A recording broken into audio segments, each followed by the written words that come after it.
tengok berapa tinggi dan berapa elevation yang akan dapat nanti. Dah naik guys. Sabar, tak naik lagi. Penat dah. Aku dah side stage. Tak makan pun. Kan puasa kan. Tapi still kena side stage eh. Senang. Pernah lari naik bukit. Tak pernah ada trail, selalu lari dekat track. Hari ni first time lari nak naik bukit. Tak boleh lari siap. Tak tahu kenapa. Rasa kalau turun okey kot. Sekarang dah pukul 6. 6.40 dah berbuka. So kena habiskan 6.40. Otak aku tak berbuka yang.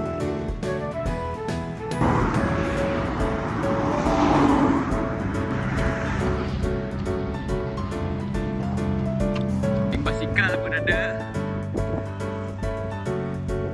So geng lari aku rasa depan ada lagi. Oh, aku seorang kot. Tahu depan sana ada, belakang tak ada lah. Fuh lawa siap tadi. San Francisco. Aku rasa ni bukan easy run doh.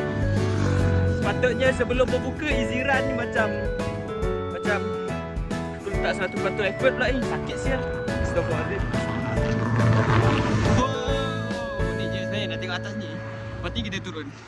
Aku tak pusing kot. Aku turun sini balik kot. Tapi macam bahaya kan. Tengok lah macam mana. Yang ini lebih kepada ambil video ni. Nakkan suasana. Lawa doh atas ni. Fuh. Terang ke tak? Jom. Penuh. Sebelah sebenarnya tak penuh lah. Sebelah sini penuh. Dia buat macam dekat. Tapi kalau dekat Penang tak boleh tau benda ni. Tapi kat sini baru lagi, tak apa aku. Turun bukit ni laju.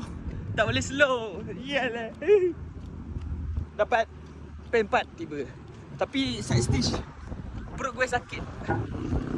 Aku nak patah balik. Tapi kalau aku lalu sini bahaya tau sebab kereta dia belakang aku. So aku nak lalu sana supaya aku boleh jalan melawan arah. Tapi takkan aku nak lompat benda ni kan. So ni adalah penyambung jambatan tiba. So aku kena turun bawah, cari kat bawah tu punya ni. Penatnya. Wah, sunset.